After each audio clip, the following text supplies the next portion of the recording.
Bonjour et bienvenue dans Science Infuse, l'émission de vulgarisation scientifique de Fadjet. Nous sommes le 26 octobre, il est 4h et on débutera l'émission avec Lilian qui nous parlera d'un organe très particulier des animaux. Nous aurons ensuite Magali qui nous parlera de neuropsychologie.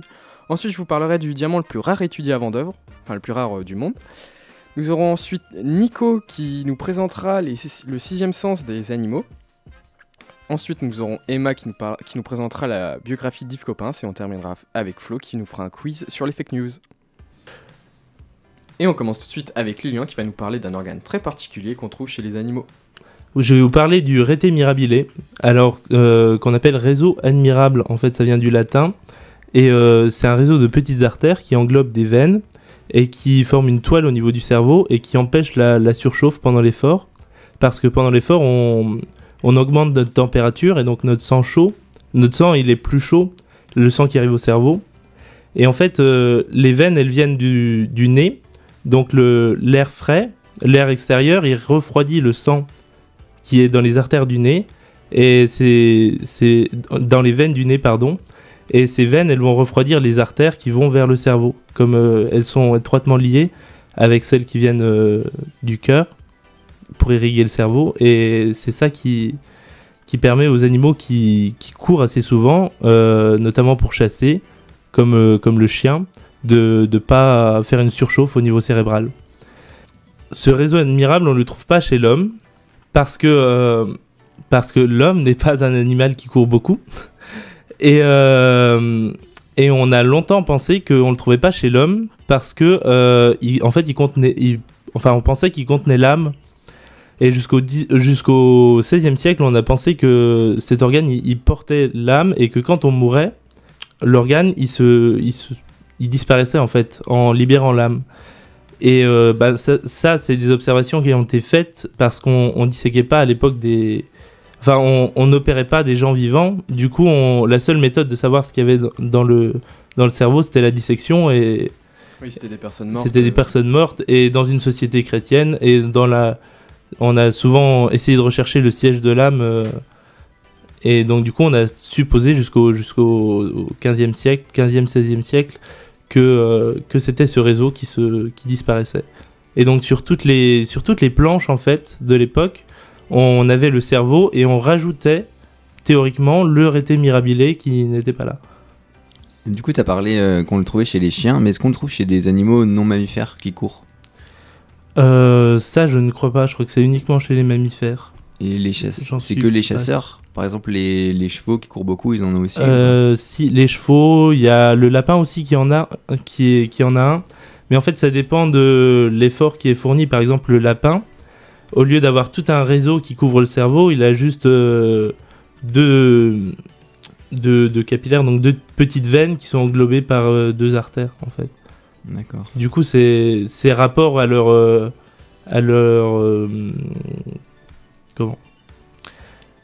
à l'effort qu'ils fournissent pour survivre, en fait. S'ils ont besoin de beaucoup courir, ils auront un réseau admirable plus grand, et s'ils ont besoin de pas trop courir, ils en auront un plus petit. Du coup, ça marche plus pour les animaux qui font des efforts plutôt longs et moins intenses, et pour les efforts courts et plus intenses, il y a moins de chances d'en trouver, c'est ça ? Voilà, c'est ça. Par exemple, comme l'homme, en général, il fait pas des efforts super longs, contrairement aux zèbres qui, en Afrique, doivent parcourir des distances plus grandes, notamment pour la nourriture, pour fuir les prédateurs, pour plein de choses. Donc, voilà, c'est vraiment rapport au travail que doit fournir l'animal, théoriquement. Et du coup, c'est la taille de cet organe qui va dépendre... Enfin, par exemple, c'est parce que l'animal doit aller vite que l'organe va être grand, ou c'est parce qu'il est grand qu'il va pouvoir courir longtemps ? Alors en fait, c'est parce qu'il est grand que l'animal il va pouvoir courir longtemps, parce que s'il était plus réduit, l'animal il surchaufferait au niveau du cerveau et il risquerait de mourir, en fait. Et sinon, au niveau des croyances, comment ils ont justifié le fait que certains animaux, du coup, qui courent pas, ils en ont pas, je suppose ? Oui, en fait, c'est un peu passé à la trappe. Ils étaient en mode ils en ont pas, ils en ont pas, c'est tout. Ils ont peut-être une âme ou D'accord. Qui sait. Et donc pour ta question, genre qu'est-ce qui se passe si on n'a pas de réseau admirable et qu'on fait un effort long? Eh ben, ça existe chez l'homme, notamment lorsqu'il y avait le service militaire, il y avait des personnes qui, en été, avec tout le pactage, etc., c'était super lourd, super chaud, avec un effort qui est assez intense. Et s'ils faisaient des marches forcées en plein soleil, eh ben, il y en a certains qui avaient des surchauffes au niveau du cerveau et ils faisaient des hyperthermies et on risque la mort en fait. Voilà, donc dans les infirmeries, dans l'armée, il y avait des sacs de glace, des choses comme ça, pour justement, s'il y avait ces problèmes d'hyperthermie, pouvoir refroidir au maximum la personne et les mettait même dans des genres de coma artificiel pour ralentir leur activité corporelle et diminuer leur température. Eh ben super, merci Lilian. On va faire une petite pause et on retrouvera Magali juste après qui nous parlera de neuropsychologie. Et en attendant, on écoute The Black Keys. A tout de suite. Bonjour ou rebonjour sur Science Infuse, l'émission de vulgarisation scientifique de Fadjet. Vous venez d'écouter The Black Keys et nous en sommes à Magali qui va nous parler de neuropsychologie. Oui, alors la neuropsychologie, c'est une branche de la psychologie qui va s'intéresser aux relations donc, entre le cerveau et donc le fonctionnement psychologique des personnes, donc leurs émotions, leurs fonctions cognitives, etc. Donc c'est un mot qui n'est pas à confondre avec la neurophysiologie. La neurophysiologie, c'est la science qui va étudier les fonctions du système nerveux. Donc de l'expression de l'ADN, donc au niveau moléculaire, jusqu'aux conséquences en fait sur le comportement, mais plus du coup dans tout ce qui est les protéines, etc. Et donc cette branche, donc c'est vraiment très intéressant. Donc je vais surtout vous présenter des cas de dysfonctionnement en fait neuropsychique. Donc le cas par exemple de Phineas Gage, qui était donc un contremaître dans les années 1850, qui a subi un accident.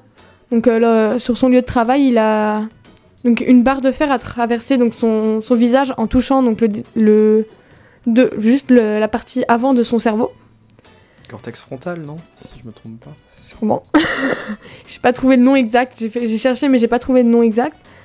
Et donc il n'en est pas mort, étrangement. Il est vraiment très très blessé. Et en fait, avant cet accident, c'était une personne très très sociable, donc qui était très avenante, vraiment, qui était décrite comme quelqu'un de vraiment très ouvert. Et suite à cet accident, donc c'était surtout donc d'après les propos de son médecin, de son psychologue, c'était devenu quelqu'un de très hystérique et d'une extrême violence, alors qu'il n'était pas du tout en fait avant l'accident. Donc ça montre vraiment le lien entre le cerveau, ça. Ouais, qu'il y a certaines zones qui contrôlent nos réactions au final. Oui, notre comportement. Genre là, ça serait la maîtrise de soi, non? Ce serait sa psychologie en soi, parce que vraiment tout a changé. Et même en dehors, c'était pas que simplement des crises. Il était plus du tout sociable. Il était sociable et puis d'un coup il devenait violent. C'était plus la même personne, quoi. Oui, plus du tout. Et donc c'est un cas qui est assez connu. C'est rare comme situation? Alors oui, parce que du coup c'était dû à un accident. Donc il y a d'autres pathologies que je vais vous présenter qui sont pas dues à des accidents. Donc par exemple la prosopagnosie. Je sais pas si vous avez déjà entendu parler. Non. Alors en fait c'est l'incapacité à reconnaître les visages. Donc c'est-à-dire que par exemple on a tous des personnes dans notre entourage. Et quelqu'un qui serait atteint de prosopagnosie serait incapable de les reconnaître. C'est-à-dire que je vous croise dans la rue, je vois votre visage, mais je suis incapable de mettre un nom sur votre visage. Donc alors c'est très, très handicapant, parce que dès qu'on croise quelqu'un, on ne sait plus qui c'est, il faut faire un travail. En fait, faut trouver d'autres repères. Oui, c'est ça, en fait. Plus sur... il porte ça, d'habitude il porte ça, ou alors sur sa personnalité, se dire, il est comme ça, je connais telle personne qui est comme ça doit être cette personne-là, et des fois, par exemple, même les membres d'une même famille ne se reconnaissent pas entre eux. Donc...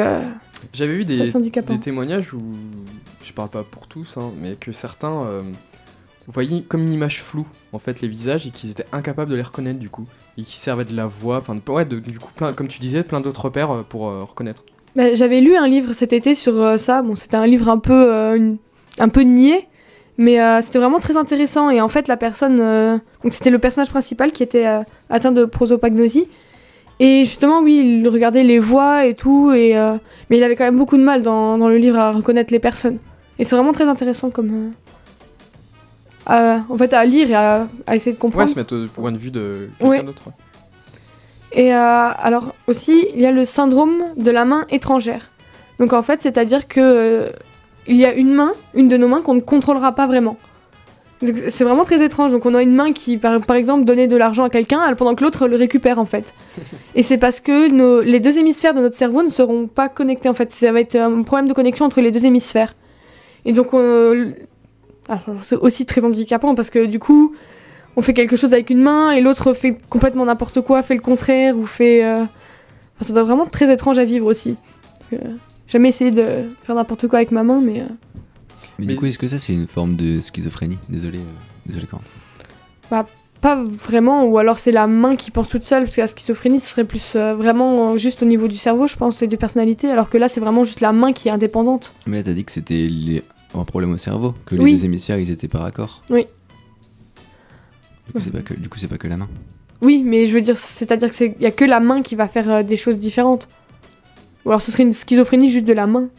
C'est-à-dire que tu as une personnalité de partout, sauf ta main, et puis ta main, c'est une seconde personnalité, oui. Si Mais tu veux. ça serait plus une main qui serait contrôlée normalement, Mm. et une deuxième qui serait contrôlée un peu final par le subconscient, non?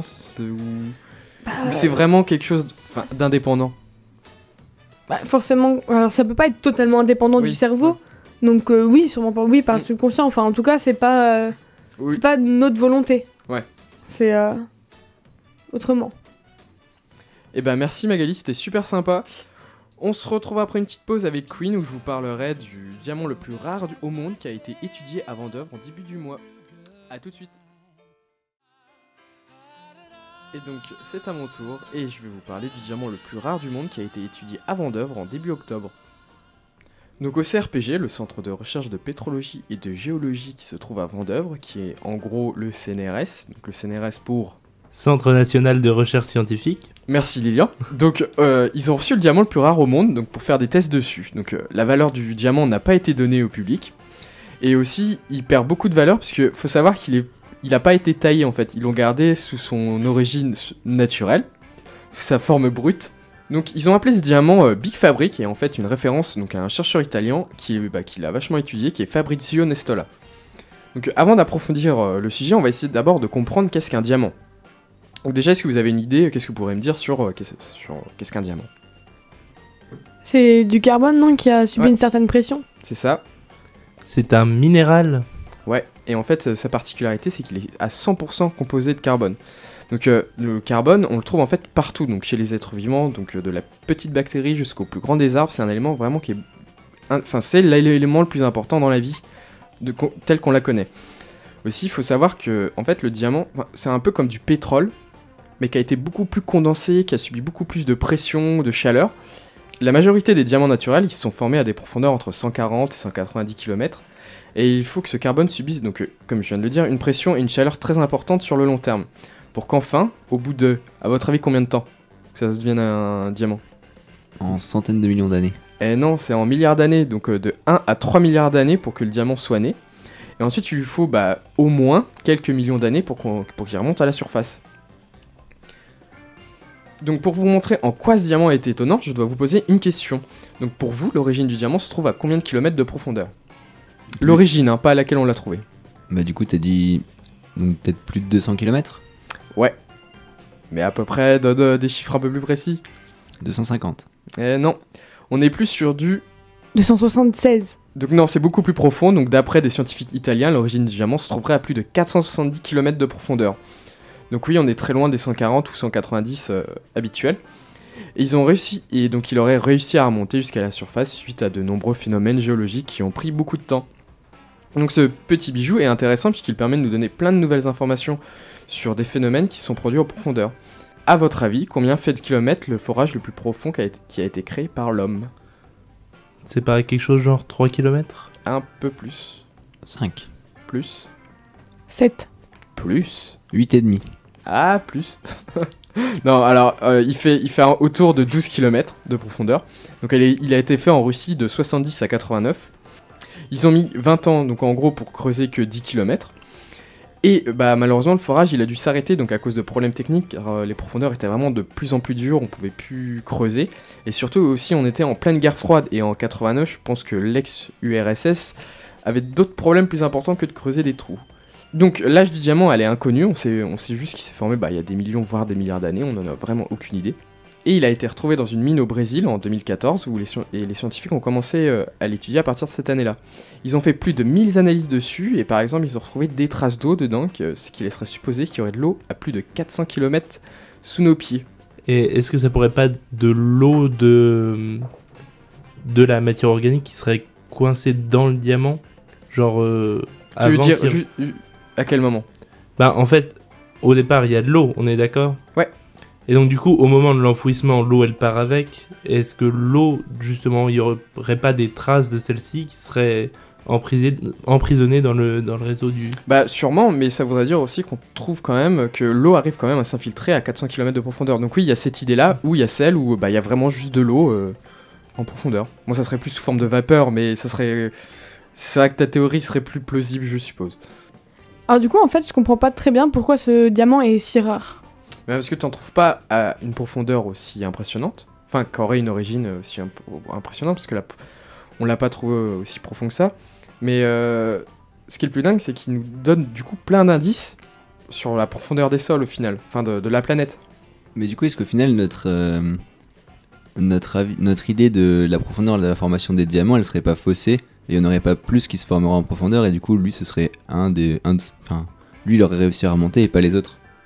Ouais, c'est une excellente remarque. C'est possible, mais on n'a pas les données pour répondre à cette question. Et du coup, ce serait possible que là, on en retrouve d'autres en fait, qu'il y en ait d'autres qui arrivent et que... Oui, mais ça serait vraiment exceptionnel. Mais c'est du coup, si on part sur le principe de ce que vient de dire Nicolas, oui, c'est largement possible. Parce que du coup, ça pourrait vouloir dire que à un moment donné, donc il y a des milliards et des milliards d'années, la Terre était sous certaines conditions qui a permis la formation de ces diamants. Et donc plus maintenant, mais que... Du coup, au fur et à... Donc, avant ça, il n'y avait rien du tout, du coup, on n'a rien vu. Mais maintenant que ça commence à remonter, peut-être qu'il y en aura d'autres et que du coup, ça voudra dire Oui, quelque chose ça sur... donnera aussi plein d'infos encore.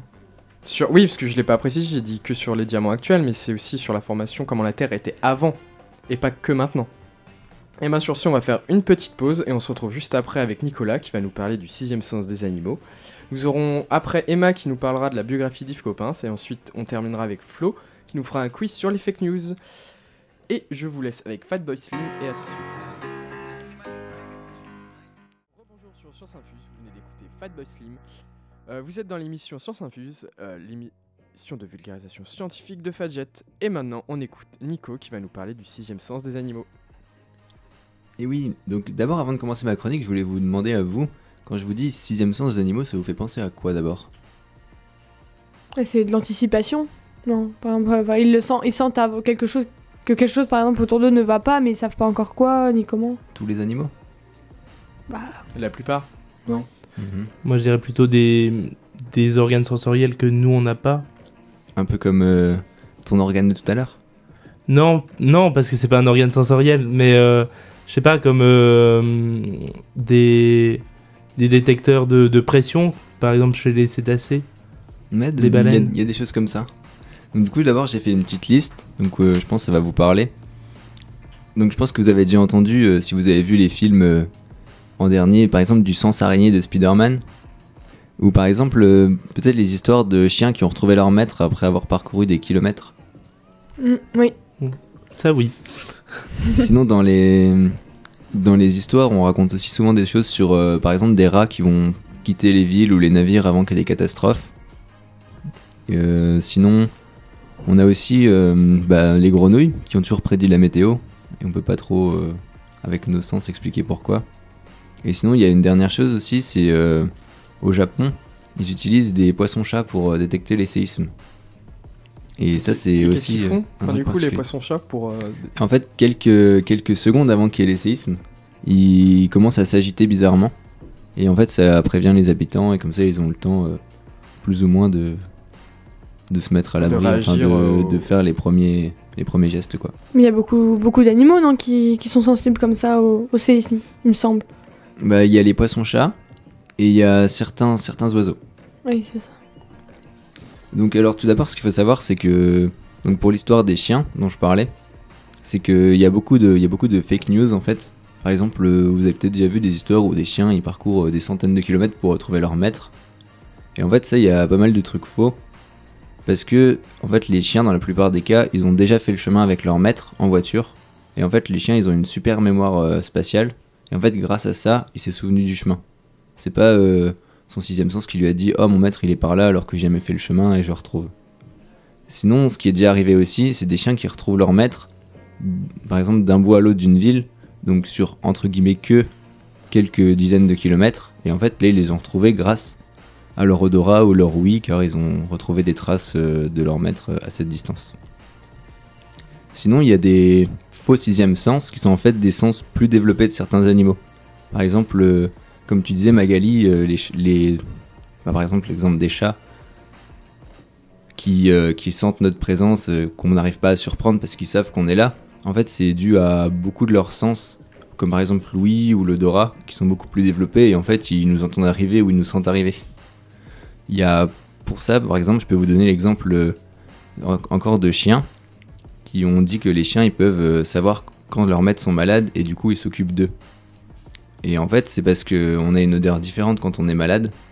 Et ça, les chiens, avec leur odorat, ils s'en rendent compte et ils voient que y a quelque chose qui va pas, donc c'est pour ça qu'on dit que les chiens peuvent s'occuper des malades ou détecter les maladies. J'avais aussi entendu la même chose, mais pour les chats aussi. Ah bah c'est possible. Sinon, il y a aussi une déformation d'un sens qui donne un plus ou moins nouveau sens. Donc par exemple avec les chauves-souris ou les dauphins, qui ont un système d'ultrasons. Donc je sais pas si vous savez comment se repèrent les chauves-souris. Oui, elles envoient des ultrasons et selon comment ils reviennent, c'est qu'il y a un obstacle devant ou quoi que ce soit. Comment ils rebondissent sur les parois. C'est ça. En fait, les chauves-souris, elles ont vraiment une très très mauvaise vue. C'est pas comme les chats ou d'autres animaux qui vont avoir une super vision de nuit. Les chauves-souris, elles voient quasiment rien.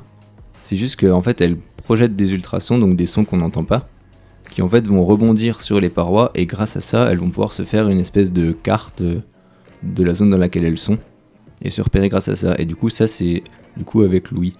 Et les dauphins ont un peu le même système, un système de sonar qui fonctionne comme ça. Sinon, je peux vous parler des plus ou moins vrais sixième sens. Donc, il y en a qu'on en parle quasiment tous les jours et pourtant on fait pas attention. C'est par exemple le sens de l'équilibre, qui met en jeu aucun de nos 5 sens actuels, enfin de nos 5 sens dans lesquels vous pensez en premier lieu.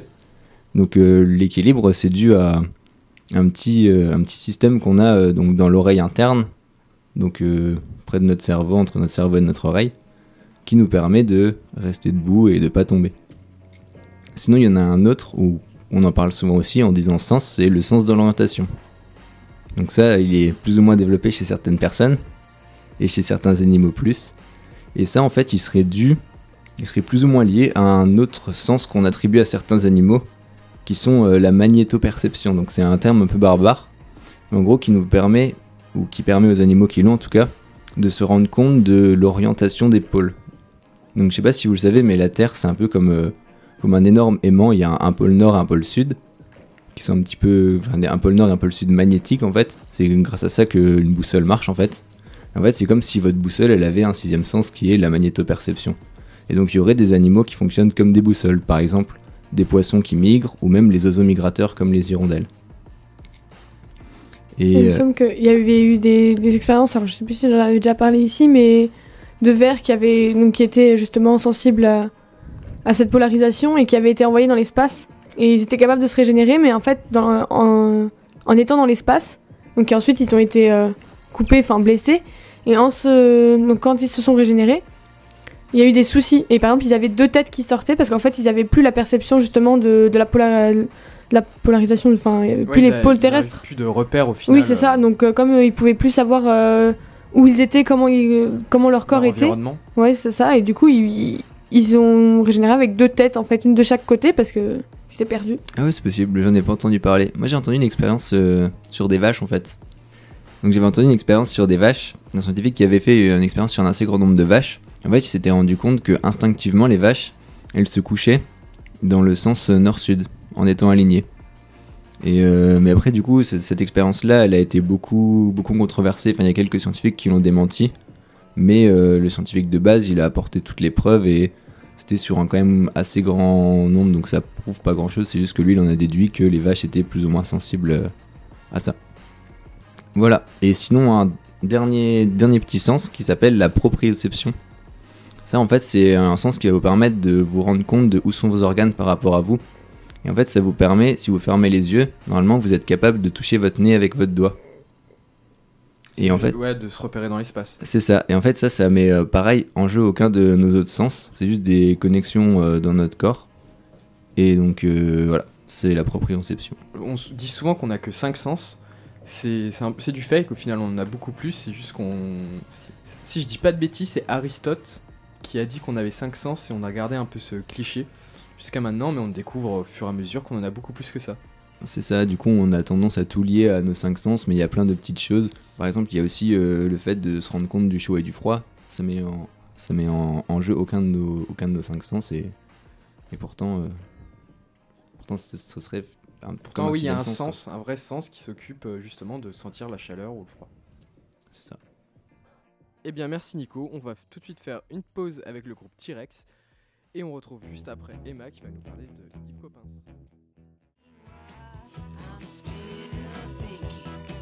Bah, pour commencer, est-ce que vous avez une idée de qui est Yves Coppens ? Oui. Un biologiste ? Pas trop. Est-ce qu'il travaille à Nancy ou pas ? Non, pas du tout. Ok, d'accord. Est-ce qu'il est encore vivant ? Oui. Eh ben oui. Mais il est pas Il tout a jeune. 85 ans. Donc Yves Coppens, c'est un paléontologue et paléoanthropologue qui vient de Bretagne. Je le dis parce que c'est important pour les prochaines recherches. Donc, alors Yves Coppens, en fait, c'est c'est le Français qui faisait partie de l'équipe qui a découvert Lucie. Donc Lucie, le fossile le plus ancien d'un hominidé, on va dire. Donc, est-ce que vous avez une idée de où il a été découvert ? Enfin, où elle a été découverte ? C'est pas en Afrique ou un truc comme ça ? Ouais, c'est en Afrique. Ok. Donc, elle a été découverte dans le fleuve Awash, en Éthiopie, en 1974. Question culture G, est-ce que vous savez pourquoi elle s'appelle Lucie ? Référence aux Beatles. Ouais. Parce qu'ils écoutaient la musique quand je crois que Yves Coppens a eu l'info comme quoi ils avaient trouvé Lucie, non ? Alors, je sais plus si Yves Coppens était sur les lieux le jour-là. Non, il y était pas juste. Il y était pas. Et ils écoutaient la musique Lucy in the Sky with Diamonds des Beatles. Alors, le nom d'espèce de Lucie, c'est Australopithecus afarensis. Elle a 3,2 millions d'années. Et c'est le fossile le plus complet qu'on ait retrouvé pour des fossiles datant de cette époque. Et elle est complète qu'à 40%. Donc on imagine ce que ça peut faire moins... je sais pas, moi je trouve pas ça ouf. Un fossile à 40%, on me dit ouais c'est super complet.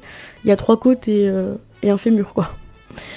Donc en fait c'est une des traces les plus anciennes de la bipédie dans l'évolution de l'homme. Donc on serait des bipèdes depuis 3,2 millions d'années environ. Et encore parce que c'est justement ces fémurs et la forme de... Donc quand on a refait une reconstitution, la façon dont elle se tenait, c'était bipède arboricole. Donc elle vivait surtout dans les arbres. Et donc elle aurait mesuré entre 1m10 et 1m20 pour 25 kg. Ah bon, on n'était pas grand alors. Non, Elle était jeune ou... Elle serait morte à 25 ans. Ah oui, non, donc les ancêtres des humains étaient petits. Ils étaient très petits. Lucie était adulte quand on l'a découverte. Donc il y a eu une hypothèse sur sa mort. Peut-être que vous la connaissez. Si vous... Elle serait pas tombée d'un arbre ? Ouais, alors l'hypothèse c'est qu'elle est tombée d'un arbre. Et du coup, donc ça, ils ont étudié les fractures des ossements qu'ils ont retrouvés. Elle serait tombée d'un arbre. Mais en ce moment, la théorie est en train d'être réfutée parce que des gens disent que les fractures pourraient être post-mortem. Donc elle serait morte d'autre chose et son corps aurait été un peu trimballé. Et du coup, elle s'est cassé quelque chose. Mais en tout cas, ce qui est sûr, c'est que son corps a été enfoui vraiment rapidement dans le fleuve parce que sinon, il aurait été disloqué et mangé par des charognards. Donc on suppose qu'il y a eu une grande crue à ce moment, par miracle, et du coup, les fossiles ont été plus ou moins bien conservés. Et du coup, on a déterminé son sexe par la forme de son bassin, entre autres. Mais ça aussi, ça a été réfuté, alors que oui, ça a été réfuté. Il y en a qui disent que Lucie serait en fait un homme. Alors que en fait, on détermine le sexe d'un squelette à la forme du bassin, et donc ça, il forme vraiment un bol. Oui, un bol. Et dans les reconstitutions qu'on a fait, elle aurait eu une masse de graisse plus importante que. Je sais pas si vous le savez, mais les femmes ont plus de réserves de graisse que les hommes parce que pour tout ce qui est faire des enfants. Donc elle aurait eu plus de réserves graisseuses qu'un individu mâle de cette époque. Est-ce qu'on aurait retrouvé un individu mâle, justement ? Oui, je crois qu'il y a des restes d'individus mâles qui ont été retrouvés, mais du coup beaucoup moins complets que Lucie, donc on n'a pas pu faire de reconstitution d'un mâle. Donc là, après, maintenant, je vais parler d'une autre recherche d'Yves Coppens. Enfin, il a participé à des recherches là-dedans parce que c'est ce qui a fait qu'Yves Coppens est devenu paléontologue. Les mégalithes. Donc, est-ce que vous savez ce que c'est ? Absolument pas, tu vas nous le dire. Et pourtant, l'étymologie, elle est belle. Hein. Donc, méga, on se doute que ça veut dire grand. De grand. Et lith, ça vient de lithos, qui veut dire pierre. Donc, c'est des grands monuments de pierre qui datent depuis le Mésolithique à peu près. C'est à peu près quel Donc, niveau en de date ? gros, moins 6000. Donc ça dépend, il y en a qui disent moins 7000, moins 6000, jusqu'à moins 6000, moins 4000 avant Jésus-Christ, on va dire. Ok. Il y en a dans quasiment le monde entier. Mais là, on va surtout s'axer sur les mégalithes de Bretagne, parce que c'est là qu'Yves Coppens a mené le plus de recherches sur les mégalithes. Et d'ailleurs, il parraine donc une association qui s'appelle Paysage de mégalithes pour la protection des mégalithes en Bretagne.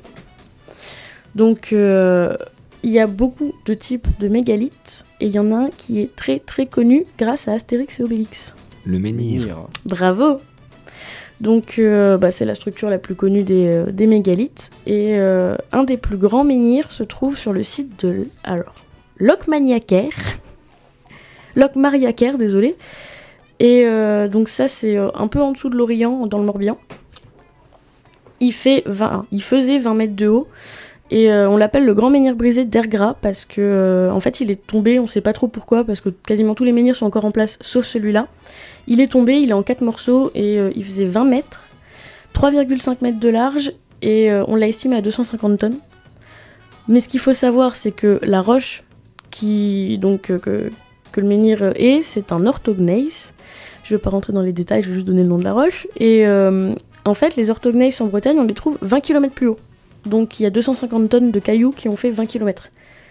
Tu saurais nous dire à peu près à quoi ça ressemble physiquement de l'orthogneiss ? Ou un aspect alors un une image. orthogneiss, c'est une roche où généralement on peut retrouver des gros minéraux blancs dedans avec des lignes un peu noires dessus.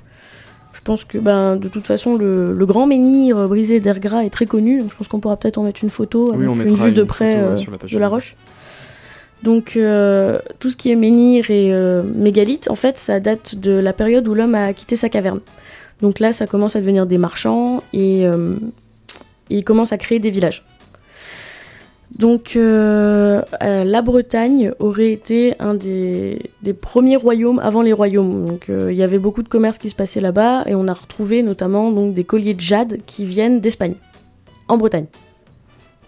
Donc il y avait du commerce quand même. Ensuite, donc deuxième structure mégalithique très connue, le dolmen. Donc tout le monde s'imagine des trucs super cool, super beaux, machin, mais en vrai je trouve pas ça. Les allées couvertes, donc, ou dolmens, sont des tombeaux communs et réutilisables. C'est ça qui m'a un peu choquée. On s'en servait pendant des centaines d'années. C'est des fosses communes un peu. C'est une fosse commune, mais pour un village pendant 150 ans, quoi. Et je me suis amusée à prendre plein de photos d'une allée couverte cet été, et quand j'ai appris ça, j'étais pas bien. Voilà. Et sinon, donc là, on passe un peu sur du magique.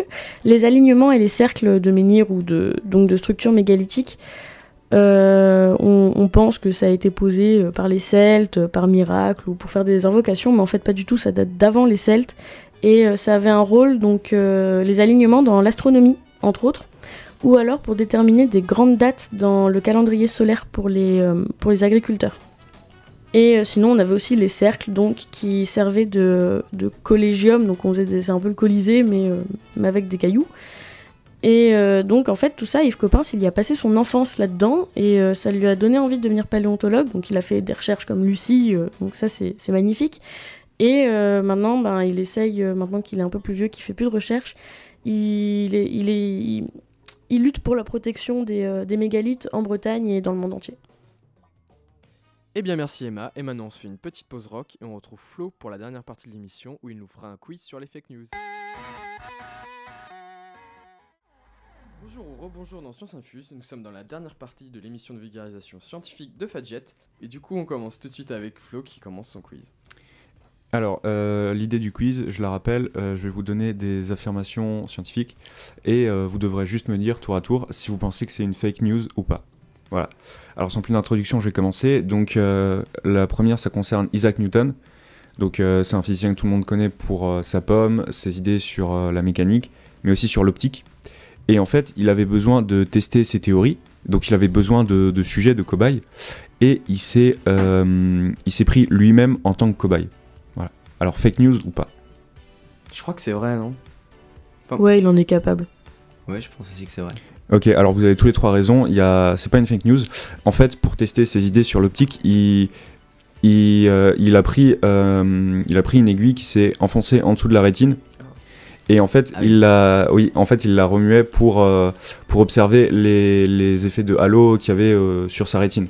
Donc tout ça, il l'a publié en 1704 dans un traité qui s'appelle Optics.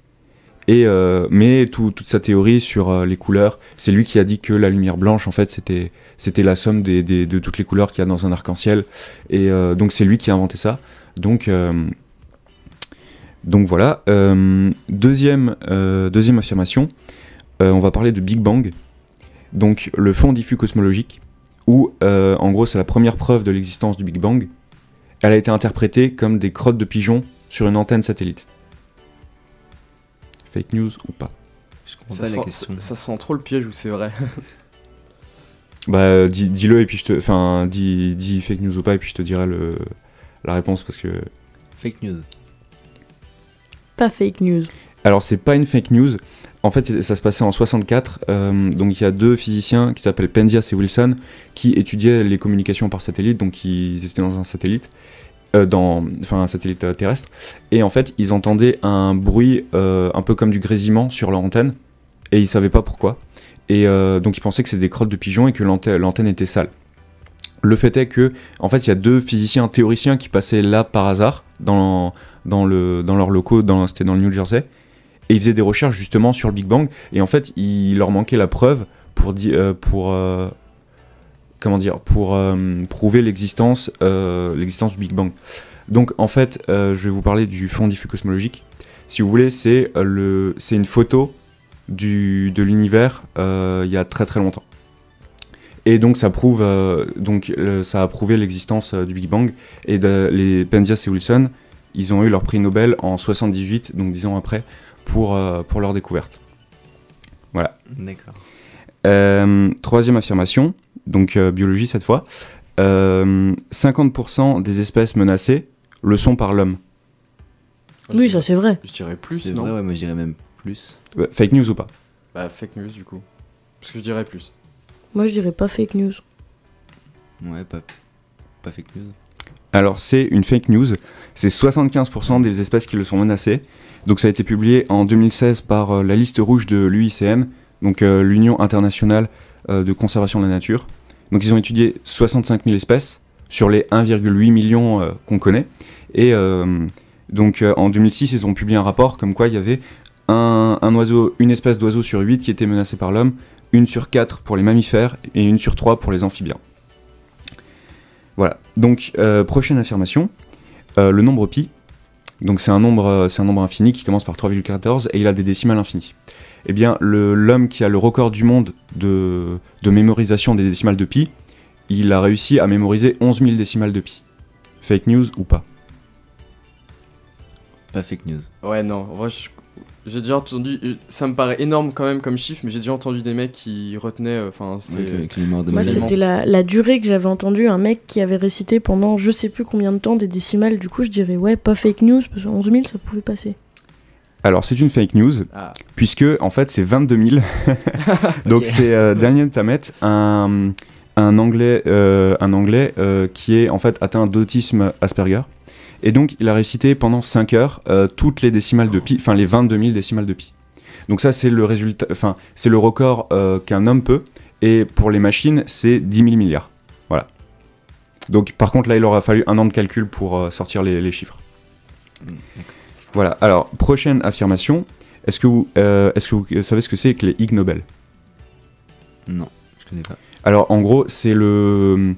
Tu vois, au cinéma, t'as les Oscars pour les très bons films. Et les Radio Awards pour les super mauvais films, tu vois. C'est les Oscars des navets en en sciences, t'as les prix Nobel pour les bonnes recherches et les Ig Nobel, pas pour les mauvaises recherches, mais pour les recherches qui, a priori, servent à rien. D'accord, ouais. Voilà. Alors, mon affirmation, le Ig Nobel 2017 de physique, c'est un Français qui l'a eu et il a étudié, le sujet de son article, c'était « Est-ce qu'un chat peut être solide et liquide à la fois ?» Fake news ou pas? C'est sûr, c'est vrai. En vrai, ça me dit quelque chose. Du coup, je dirais pas fake news. Ouais, pas fake news. Alors, c'est pas une fake news. Donc, c'est un monsieur qui s'appelle Fardin qui a sorti un article en 2014 à l'université de Lyon. Donc, il étudiait, en gros, avec des équations de physique, si un chat, enfin, l'état de la matière dans un chat. Donc, son article fait 3 pages et il est libre de droit sur Internet. Donc, je vous laisserai y aller. Donc, affirmation suivante. Les OGM sont nocifs pour la santé. C'est fake news ou pas? C'est faux. Enfin, ça n'a jamais été prouvé, je crois. Emma, Nico? Moi, je dirais que c'est faux. Ouais, fake news. Alors, c'est une fake news, et celle-ci, c'est une vraie fake news, dans le sens où, en gros, il y a des articles comme... Enfin, il y a des journaux comme le Nouvel Obs qui ont sorti des articles qui démontaient les OGM avec des gros titres du style « Oui, les OGM sont nocives », alors qu'en fait, les études qu'il y avait derrière étaient pas très solides, et c'est vite fait démonter par d'autres scientifiques. Et il y a la société américaine...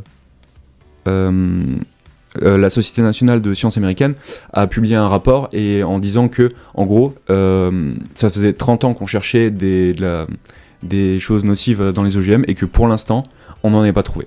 Donc on cherche toujours, mais pour l'instant, les OGM ne sont pas nocifs. Bah, c'est juste nocif pour les espèces en soi, parce que tu réduis à mort le nombre d'espèces, mais c'est juste de la mutation génétique, donc ça peut pas être voilà. Mais nocif. Là, oui, je suis d'accord. Par contre, là, il s'intéressait juste sur l'impact sur la santé pour nous. Oui. Si on mangeait du maïs OGM, par exemple.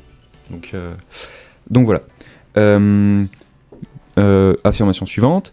La découverte de Neptune a été faite par quelqu'un qui regardait dans un télescope. Fake news ou pas? C'est pas. Je crois que c'est un fake news et. Ouais, non, je dirais après. Ouais, elle est loin Neptune avant, quand même. C'est vrai qu'elle est pas à côté, oui. Alors, fake news ou pas? Ouais, fake news. Ok. Alors, c'est une fake news dans le sens où c'est un mec qui s'appelle Urbain Le Verrier. Donc, c'est un physicien français du 19e siècle qui l'a trouvé par calcul. En gros, les scientifiques, ils observaient l'orbite d'Uranus au télescope et ils remarquaient qu'il y avait un truc qui clochait et que normalement elle faisait pas le mouvement qu'on prédisait. Et donc, donc Urbain Le Verrier, il s'est dit qu'il devait y avoir un corps, ou peut-être une planète, qui perturbait son orbite. Donc il a fait des calculs, il a fait une démonstration de 150 pages, et à la fin il a dit aux astronomes, tel jour, telle heure, vous pointez votre télescope ici et vous trouverez un truc. Et ce truc, ils l'ont trouvé, ils l'ont appelé Neptune. Donc, à la suite de ça, il y a un physicien qui s'appelle François Arago qui aura dit de Monsieur Le Verrier qu'il vit le nouvel astre au bout de sa plume. Voilà. Donc, dernière affirmation. Einstein est le premier à avoir parlé de relativité. Non, c'est faux. Sûr. Fake news. Alors c'est une fake news, mais du coup assez connue, puisque le premier à parler de relativité, c'est notre bon vieux Henri Poincaré. Donc par contre Einstein, il faut savoir que c'est le premier à avoir mathématisé, à poser les équations, à vraiment rentrer dans le sujet de la relativité.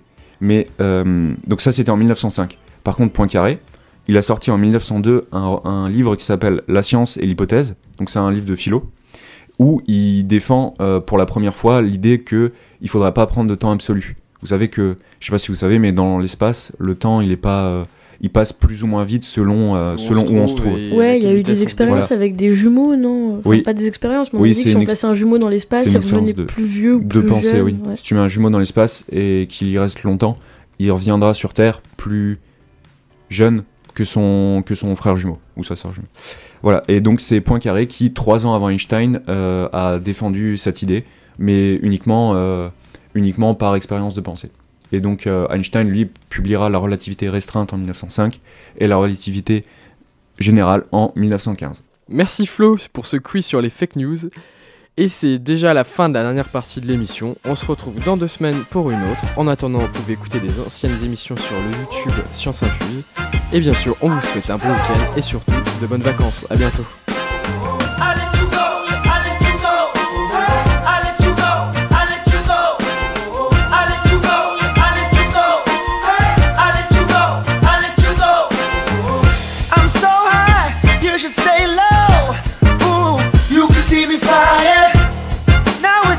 If you wanna let go, so I'll let you go.